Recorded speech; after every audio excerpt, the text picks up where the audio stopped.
everyone, I'm Rebecca and welcome back to my sewing room. We are starting off today's video right where I left off from last week's video, which is we are making an 18th century chemise a la reine, though it's kind of a fake chemise a la reine because I don't have enough fabric for this project. This is all thrifted fabric and I should have made a Regency dress out of it, but I was somehow determined to get a chemise a la reine out of it. So the next step in this project, if you missed the first video, it's what I put this together in, so definitely go check out that video, which I will link right up here and down below in the description. But today we are going to be starting off with making an 18th century petticoat. And an 18th century petticoat is actually a really freaking fantastic beginner sewing project.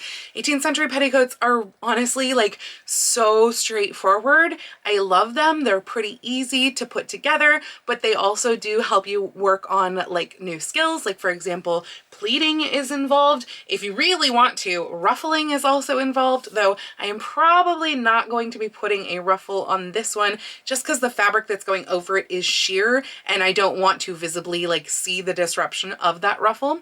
But lots of 18th century petticoats were ruffled, so that is a good skill that you can work on to add to the bottom of your petticoat. And also binding. So the binding that I use on a petticoat, that's how I do my closures on a petticoat. Basically, 18th century petticoats are like two flat panels, one in the back and one in the front. And they are sewn together up the sides except for a little gap. And that little gap is how you access your pocket slits. And each of those sides, how I finish them, everyone finishes their own petticoats different ways, but how I do that is I actually use just like store-bought bias tape. I use the wider double fold kind, and I just, once I've pleated up the petticoat in the middle so that it will fit my waist, I just take some of that double fold bias tape and I put one big length of it on the back side of the skirt and one big length of it on the front side of the skirt, and those just tie around your waist. So they're also incredibly flexible. Really any size of person can wear like any petticoat. I mean, that might be slightly exaggerating it, but like you probably have a good at least 10 plus inches of waist wiggle room in an 18th century petticoat. So they are wonderfully size inclusive. So let's go ahead and get started. I'm going to be making this out of black cotton sateen that I got from Joann's. I know black cotton sateen never really looks good on camera, but it is this fabric right here. And I'm going to be looking at this to go over a bum pad. So a bum pad is going to give me a little bit extra here in the back and just a little bit over the sides as well. My 18th century bum pad is a petal shaped bum pad. I'll show you it later. And basically I want to know my measurement from my natural waist up here down to a couple of inches off the floor, because 18th century petticoats do not usually go to the floor. I should say 18th century anything does not usually go to the floor unless you are making a trained gown. Most of the other 18th century fashions were a little bit off the floor. So that's the length that I'm going for, especially for the petticoat, because I don't want my petticoat to drag on the ground and I want this to be flexible to be able to wear this under multiple outfits. And in fact, 18th century petticoats are really great rehearsal skirts for theater as well, and so I don't want something like floor length for rehearsal skirts for theater either. So I'm going to take that measurement over the back, and then I'm also going to take the measurement that will go over the side part of the bum pads here at the hips, because the back measurement is how long I need to cut that back panel to, and the side measurement is how long I need to cut the front panel to, because that is a longer measurement than just straight down in the front. So I'm going to go take those measurements and I'm going to go cut my panels. Honestly, I will probably do this out of 4 panels of fabric because this fabric is pretty narrow. This is like 45 inches wide. If you have wider fabric, you can really just get away with like one width of the fabric for each panel. But since this one is so narrow, I do want it a little bit more full, particularly because I'm going to be lacking the fullness in the dress part. And I'm hoping that the petticoat can kind of add to that and help it look a little bit more full when there really isn't any fullness there. So this is what a petal-shaped bum pad looks like. I got this pattern off of the American Duchess blog years and years ago, I will link it down below if I can still find it. I found that it works really well under skirts. I know nowadays people tend to go for that split rump look. I haven't actually made one of those yet. I've just been using this for years and it's worked great. And I just measured, and my back measurement from here, I need it to be 47.5 inches, including the seam allowance for the hem. And surprisingly for the side, I actually just need it to be 1/2 inch shorter, 47 inches. So that will wind up being shortened quite a bit in the front, but those are the measurements that I'm going to cut those two panels to. So I've decided to make this slightly more complicated in that I really don't like a center front seam. So what I'm doing is I'm actually going to divide the center front of the skirt. So there is one panel here and then half a panel like that, which means that I need my center front pieces to be slightly different lengths, but we are going to make these all out of rectangular panels to begin with. And you know what that means? Ripping fabric, which is just so easy and so satisfying. So I have measured all of these out. This one here that I'm ripping is the center front panel.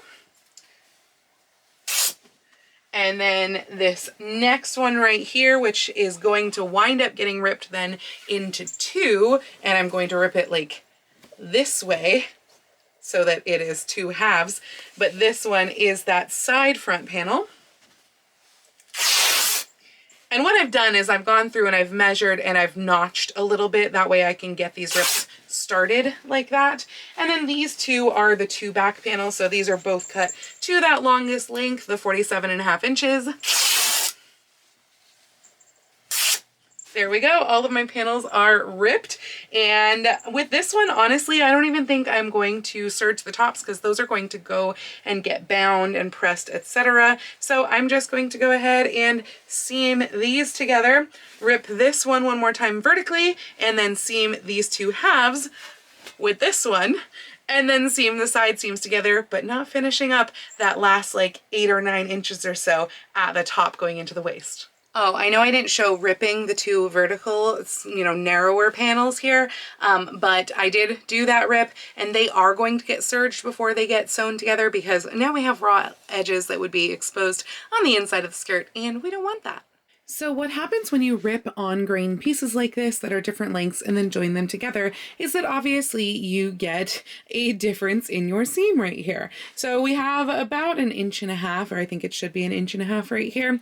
And basically what winds up happening is that as we go across this way, we taper this down so that it's the full length over here. And this likewise will wind up not meeting up with the back piece right here. It should be a 1/2 inch difference, but again, that just gets tapered, and that makes it really easy to do the hem here. I do hem at the bottom for 18th century skirts. That was not how they were hemmed traditionally because you had multiple people working on these. You weren't doing this yourself.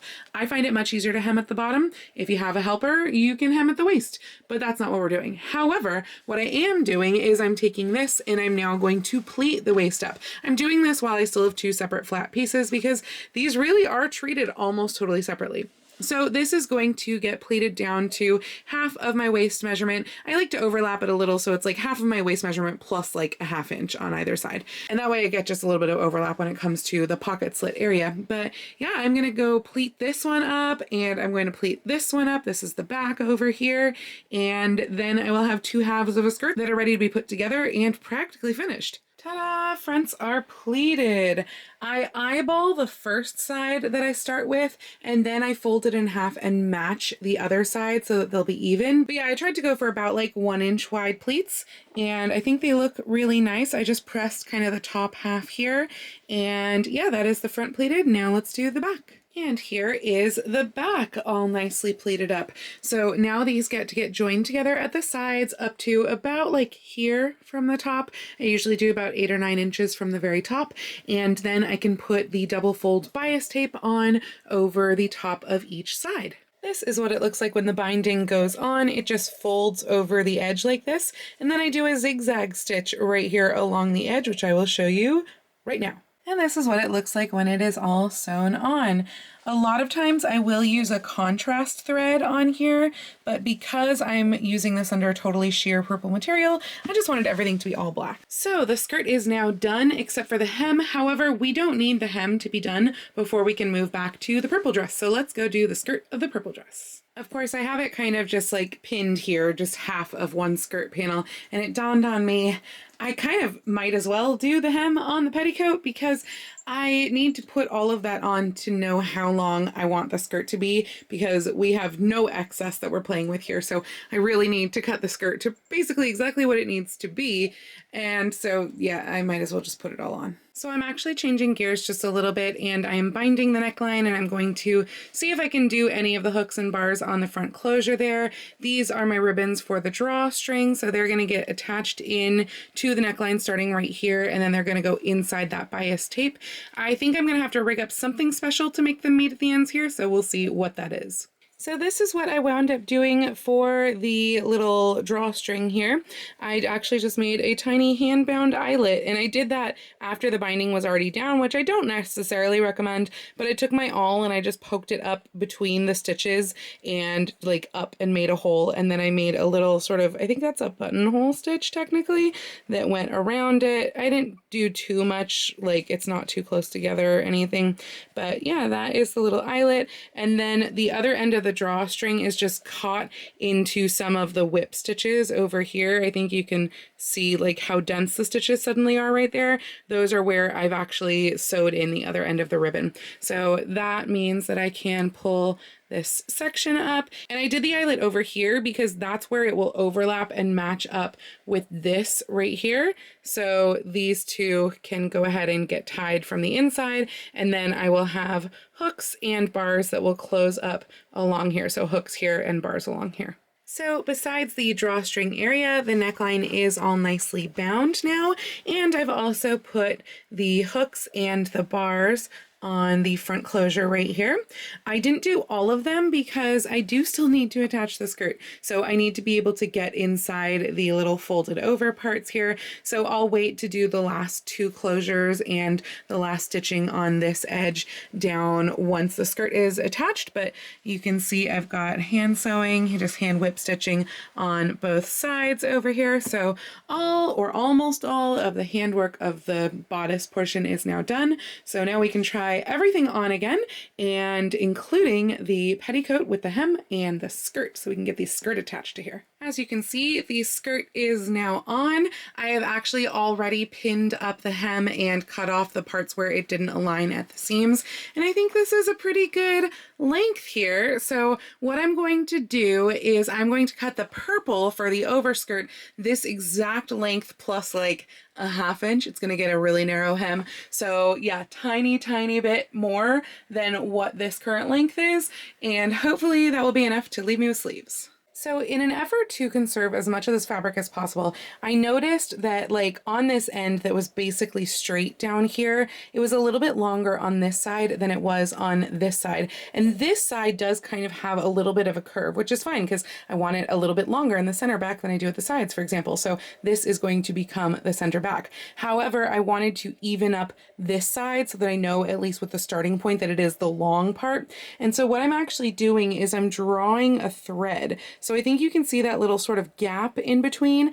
Because this is so open weave, I cut across the selvage here, and then I basically found where that thread was right there, and I started pulling it out. It did break at first, but now I've got a little section right here where I am drawing that thread up. You can see that that's what it's gathered on, going very carefully and delicately. And I'm kind of anticipating that at some point it will just get to the edge of this fabric, because I'm guessing that this probably also slopes down. But again, I wanted to find my like longest point in the middle, and it had to match up with the longest point of this side.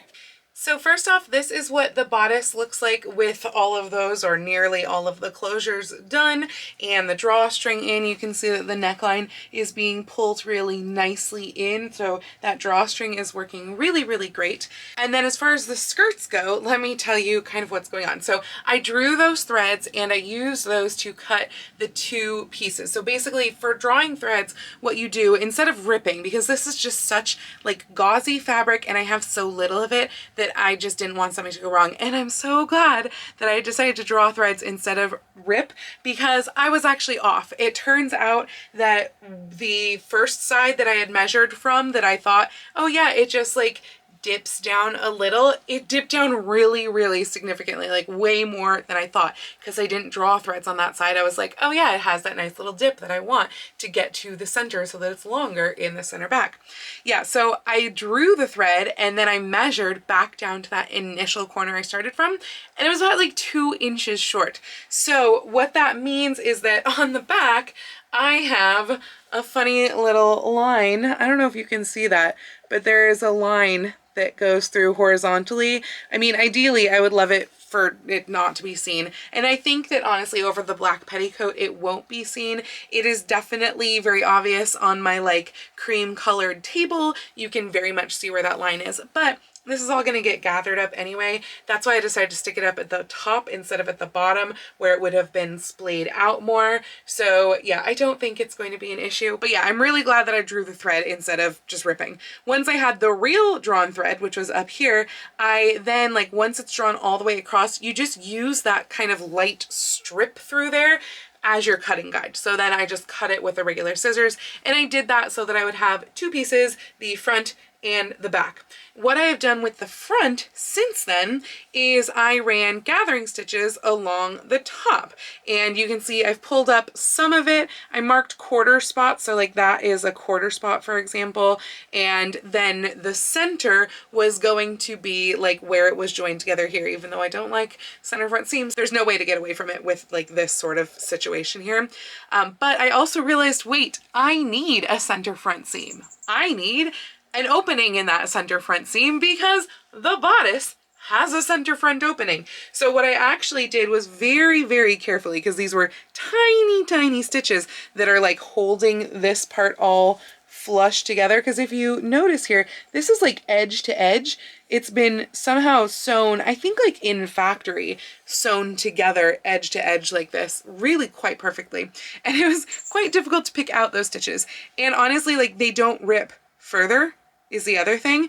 But yeah, I picked out about like 8.5 inches worth of those stitches so that I would have the opening that I need, because now I can go ahead and I can attach this part to the front part of the bodice and attach the other one to the back part of the bodice and join them together, other than about like that 9 or so inches at the top, which will be so that I can access the pocket slits still. So yeah, that's where I'm at currently. Once those are all gathered up and attached and joined together, they can be hemmed as well. They're going to be hemmed with just a very, very narrow turned hem. This one I may wind up doing on machine. Honestly, I'm still torn on whether machine hems or hand hems will be happening for both the petticoat and for this. The petticoat, obviously, people are less likely to see the hem, but it's a 1 inch wide turned hem. So in other words, 2 inches go into that hem and you fold again.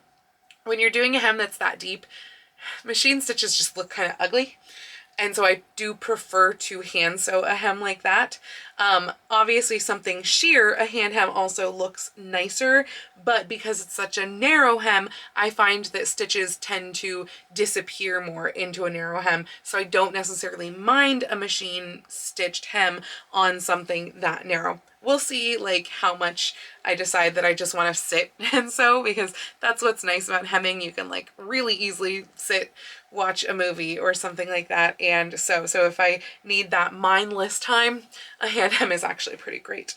So yeah, I'm gonna go ahead and attach this to the bodice and to the back side, and attach this to the bodice and to the front side, and run the gathering stitches, etc. And this will turn into a dress. Oh, and by the way, this is how much I have left for the sleeves. So yeah, those are going to be shorter sleeves than what I had originally planned, which was a long sleeve dress.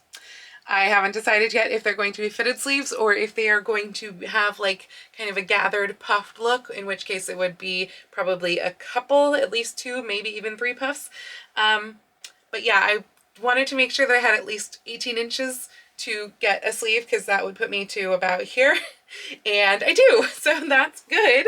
I can have a sleeve. Woo, in the center. It is actually still long sleeves. That said, most of this is cut significantly shorter than that, so I don't think I can eke long sleeves out of here, unfortunately, as much as I wish I could. But yeah, this safety pin was basically, I knew I needed that much, and I actually wound up with about 5 inches extra, so not bad.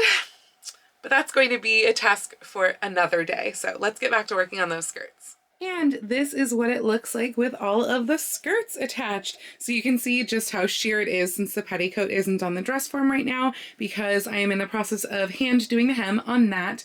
And then I still do need to do the couple of closures right here at the waist. This is way too long for this dress form. The dress form is like super, super short-waisted, so that's why it looks kind of funny on there. But yeah, I think it looks really nice, and I think it'll look even better over that black petticoat. And unfortunately, that is all that I have time to get to for today, because as you can probably tell by my makeup, I have had show stuff all weekend. I've had 4 performances this weekend as Sister Act. So yeah, no more sewing, which is too bad because I really had hoped to finish this dress this week, but I'm very, very close. All I have to do is the hem of the purple skirt part and also the sleeves. Obviously, we really need sleeves. I did actually hand sew the hem of the petticoat, so that is all done, and that's great. I did that backstage, most of it backstage, and a little bit like once I got home.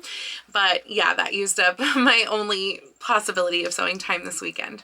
So next week I will be continuing with this project, and I will show you the final reveal. We will be doing the sleeves. I will figure out what kind of sleeves I'm doing, because I still don't know if they're going to be fitted or if they're going to be like a multi-puff situation. But that is what is going to happen in next week's video. You're going to get the sleeves and you're going to get the final look of everything.